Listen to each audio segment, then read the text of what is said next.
ఓం మహాగణాధిపతయే నమః. ఓం గురుభ్యో నమః. ఓం శ్రీమాత్రే నమః. పరమేశ్వర స్వరూపమైనటువంటి జ్యోతిష, వాస్తు మరియు ఇతర అనేకమైనటువంటి శాస్త్రములను మనకు అందించినటువంటి మహర్షులకి నమస్కారం.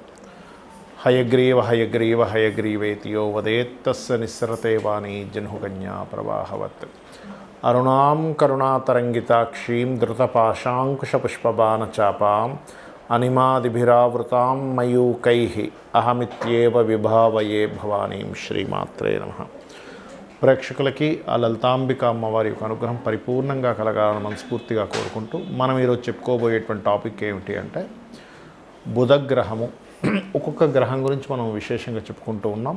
అందులో ప్రతి జాతకుడికి కూడా బుధుడు యొక్క పాత్ర ఏమిటి, బుధుడు బాగుంటే కలిగే ఫలితాలు ఏమిటి, బుధుడు ఇబ్బంది ఉంటే కలిగే ఫలితాలు ఏమిటి, మీ లగ్నరీత్యా, లగ్నం తెలియని వారు రాశిరీత్యా బుధగ్రహం యోగించాలంటే ఏం చేయాలి, బుధగ్రహం యోగిస్తే ఎంత రాజ్యయోగం పడుతుంది వ్యక్తికి, బుధగ్రహం కనుక పాడైతే ఎటువంటి ఇబ్బందులు పడతాడు, దాని నుంచి ఎలా బయటపడాలి అనేటువంటి విషయాలు, మరియు మీకు జాతక చక్రం లేనప్పుడు బుధగ్రహ ఫలితాలు వస్తున్నాయి అందుకే ఇబ్బంది పడుతున్నాం అనేటువంటి విషయాలు ఎలా తెలుసుకోవాలి అనేటువంటి అనేకమైనటువంటి అంశాలు చెప్తుంది నేనైనప్పటికీ కూడా చెప్పిస్తుంది సాక్షాత్ లలిత అమ్మవారిగా భావిస్తూ ఒక్కొక్క లగ్నం తెలియని వారి రాశి నుంచి మనం తెలుసుకుందాం.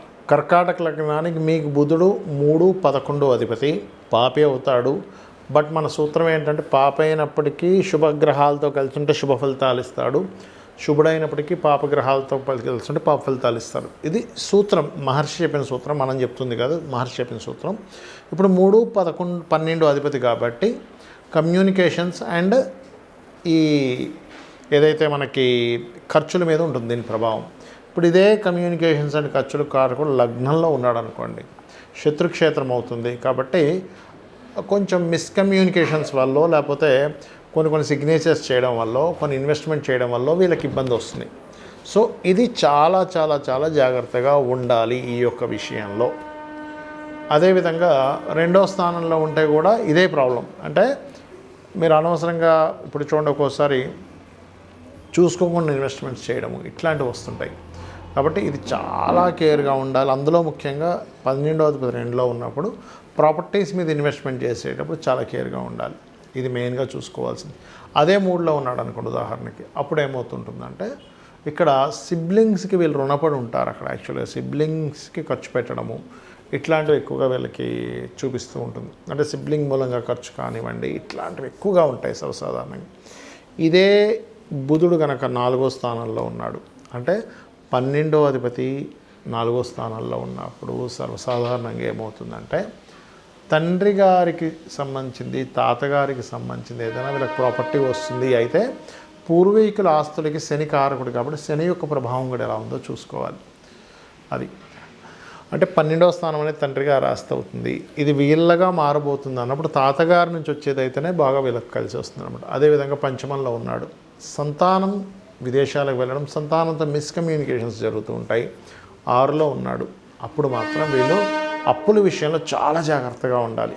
7లో ఉన్నాడు, కొన్నిసార్లు జీవిత భాగస్వామితో చిన్న మిస్కమ్యూనికేషన్స్ వల్ల ఎడబాట్లు వస్తుంటాయి. 8వ స్థానంలో ఉన్నాడు ఉదాహరణకి. 8వ స్థానంలో కనుక ఉన్నట్లయితే ఖచ్చితంగా వీళ్ళకి ఇక్కడ కూడా గుర్తుపెట్టుకోవాల్సింది ఏంటంటే 8th హౌస్ ఈజ్ ఆల్సో పూర్వీకుల ఆస్తులు. 8th లార్డ్ బాగుంటే వీళ్ళకి ఖచ్చితంగా 100% తండ్రి యొక్క ఆస్తి వచ్చి తీరుతుంది అష్టమంలో ఉన్నట్లయితే. బట్ శని కూడా బాగుండాలి. 9వ స్థానంలో ఉన్నాడు, నీచ స్థానం.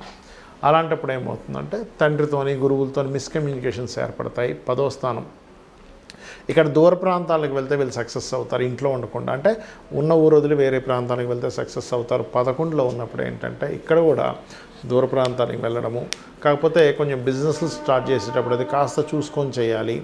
12లో కనుక్కున్నట్లయితే ఇక్కడ ఏంటంటే ఫస్ట్ ఆఫ్ ఆల్ వీళ్ళు ఈ వివాహం చేసుకునే విషయంలో, ఎందుకంటే వివాహ జీవితాన్ని కూడా చెప్తుంది. సో వివాహం చేసుకునే విషయంలో కొంచెం జాగ్రత్త వహించాలి 12లో కనుక బుధుడు ఉన్నట్లయితే.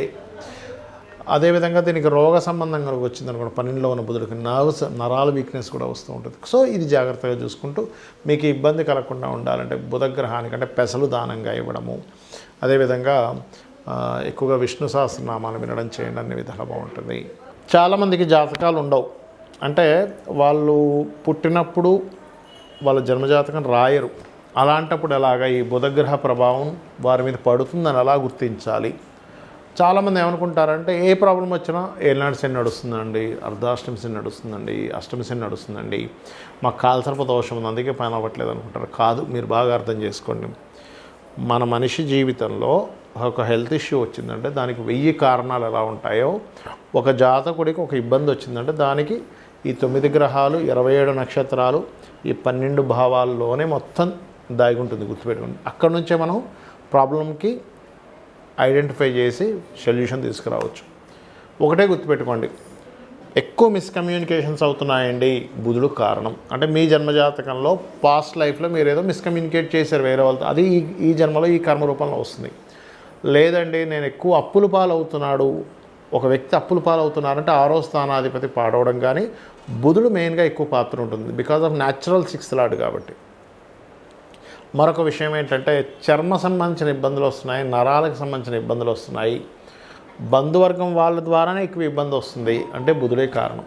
అంటే బుధుడు కారణం అంటే ఇన్ సెన్స్ బుధుడే మేము ఇదేం పగబట్టి చేయట్లేదు ఆ పని. ఇక్కడ ఏంటంటే పాస్ట్ లైఫ్లో పోయిన జన్మలో వీళ్ళు కృతజన్మలో చేసినటువంటి బుధ సంబంధించిన కర్మ, అంటే బంధువర్గం వారినే మీరు ఇబ్బంది పెట్టారు, ఆ రూపంలో వస్తుంది. అది మీరు నేను అందరం సమానమే, కర్మకి ఎవ్వరూ కూడా తప్పించుకోలేరు కర్మని. అయితే ఇక్కడ మధ్యవర్తిత్వంగా ఉండడం, ఎవరో ఫ్రెండ్కి ఏదో మనీ కావాలంటే మీరెళ్ళి సంతకం పెట్టడం, ఇట్లాంటి వల్ల కూడా ఇరుక్కుంటాడు మనిషి ఈ బుధుడు యొక్క ప్రభావం ఎక్కువగా ఉన్నప్పుడు. అయితే ఒకటే గుర్తుపెట్టుకోవాలి, సరే తెలుసో తెలియకో పూర్వజన్మ కర్మలో అజ్ఞానంలోనో లేకపోతే ఆశతోనో ఒక తప్పు చేశాం. ఈ జన్మలో జన్మించినప్పుడు ఈ గ్రహ ప్రభావం పోవాలంటే ఏం చేయాలి అంటే ఒకటే గుర్తుపెట్టుకోండి, ఈ గ్రహ ప్రభావం ఎప్పుడు పెరుగుతుంది అంటే ఎక్కువ గాసిప్స్ వింటూ అసలు అది నిజమా అబద్ధమా అని చెప్పి మనం తెలుసుకోకుండా మనకు తెలిసిన ఒక ఇన్ఫర్మేషన్ స్ప్రెడ్ చేస్తాం తెలియకుండా. ఎవరో చెప్పారు ఏమండి వాళ్ళిద్దరు ఇట్లా చేస్తున్నారు తెలుసా అని, అది నిజమా అబద్ధమా అసలు మనం ఏమీ తెలుసుకోం, అవునా అని చెప్పి నమ్మి ఇంకోటి చెప్తాం. అది చాలా పెద్ద దోషం. దాన్ని మించినటువంటి దోషం మరొకటి లేదు, గుర్తుపెట్టుకోండి. కానీ ఇదే బుధుడు బాగున్నాడు అనుకోండి, వ్యాపారంలో టాప్ పొజిషన్లోకి తీసుకెళ్తాడు. నేను దాదాపుగా ఒక 5000 జాతకాలు టాప్, అంటే ఒక బిజినెస్లో ఇంకా ఒక రేంజ్లోకి వెళ్ళిన జాతకాలు చూసినప్పుడు వాళ్ళందరి జాతకాల్లో నేను చూసింది ఏంటంటే బుధుడు బాగున్నాడు. బుధగ్రహం బాగున్నప్పుడు ఏంటంటే స్పాంటేనియస్గా అప్పటికప్పుడు డబ్బులు, అంటే విపరీతంగా ఫైనాన్స్ రావడం. బుధుడు షేర్ మార్కెట్కి కూడా కారకుడండి. బుధగ్రహం బాగుంటే షేర్స్లో విపరీతంగా రాణిస్తారు, కోట్లు సంపాదిస్తారు. అదే బుధుడు మల్టిపుల్ ధనయోగాలకు కారకుడు. అంటే ఈ వ్యక్తి ఏమీ చేయడు, రకరకాల వాటిల్లో ఇన్వెస్ట్మెంట్ చేసుకుంటూ వెళ్ళిపోతాడు. ఫ్రెండ్ ఒక బిజినెస్ పెడితే ఆయనకి డబ్బులు ఇస్తాడు, ఇంకో ఇస్తాడు. బుధుడు బాగుంటే ఈ వ్యక్తి కేవలం మనీ ఇన్వెస్ట్మెంట్ చేసుకుంటూ వెళ్తుంటే అక్కడి నుంచి ఆటోమేటిక్గా డబ్బులు వస్తూ ఉంటాయి. ఇది బుధగ్రహం యొక్క బలం. ఇదే బుధుడు కనుక పాడైతే అనాలోచితమైనటువంటి పనులు అస్సలు ఆలోచించరు, ఏవేవో చేస్తూ ఉంటారు, ఏవేవో పోగొట్టుకుంటూ ఉంటారు, ఏమేమో అయిపోతూ ఉంటారు, మళ్ళీ నేను గొప్పగా ఆలోచించానని చెప్పుకుంటూ ఉంటారు. ఇది చాలా చాలా కేర్గా ఉండవలసిన విషయం. అందుకని మన వాళ్ళు ఏం చెప్తారు, చిన్నప్పటి నుంచి విష్ణు సహస్రనామాలు నేర్పించండి పిల్లలకి అంటారు. ఎందుకు? బుధుడు బాగుపడతాడు. బుధుడికి అధిష్టాన దేవత విష్ణువు. లేదంటే నాకు నోరు తిరగదు అని అనుకుంటే కనీసం ఓం నమో నారాయణాయ అనే నామం చేసుకోవచ్చు. లేదు, గోవుకి వెళ్ళి చక్కగా గోంగూర తినిపించడం ద్వారా, పెసలు దానం ఇవ్వడం ద్వారా, 1 కేజీ పెసలు, గ్రీన్ కలర్ వస్త్రం దానం ఇవ్వడం ద్వారా, గృహంలో బుధగ్రహానికి స్థానం ఉత్తర దిశ అంటారు. ఉత్తరంలో మీరు కనుక ఏదైనా ఎల్లో కలర్ కానీ లేకపోతే మన రెడ్ కలర్, పింక్ కలర్స్ ఇట్లాంటివి ఉత్తరంలో వేస్తే కూడా బుధగ్రహ ప్రభావం నెగిటివ్గా పనిచేస్తూ ఉంటుంది. ఉత్తరంలో ఎప్పుడు కూడా వైట్ కలర్ ఉండాలి, గుర్తుపెట్టుకోండి. ఎంత వైట్ కలర్ ఉంటే ఉత్తరం వైపు మీకంత ఫైనాన్షియల్ గ్రోత్ పెరుగుతూ ఉంటుంది. కాబట్టి మీరు ఒకటే గుర్తుపెట్టుకోండి, బుధుడు మీ జన్మజాతకంలో పాపగ్రహాల మధ్యన ఉన్నాడు అంటే 3 విషయాలు ముఖ్యంగా గుర్తుపెట్టుకోవాలి. అప్పుల జోలికి వెళ్ళొద్దు, అప్పులు ఇవ్వడం కావచ్చు, తీసుకోవడం కావచ్చు, వెళ్ళొద్దు. రెండవది, గాసిప్స్ని నమ్మి ఏ పనులు చేయొద్దు, గాసిప్స్ని స్ప్రెడ్ చేయకూడదు. అంటే వీళ్ళనే కదా ఎవరు కూడా స్ప్రెడ్ చేయకూడదు.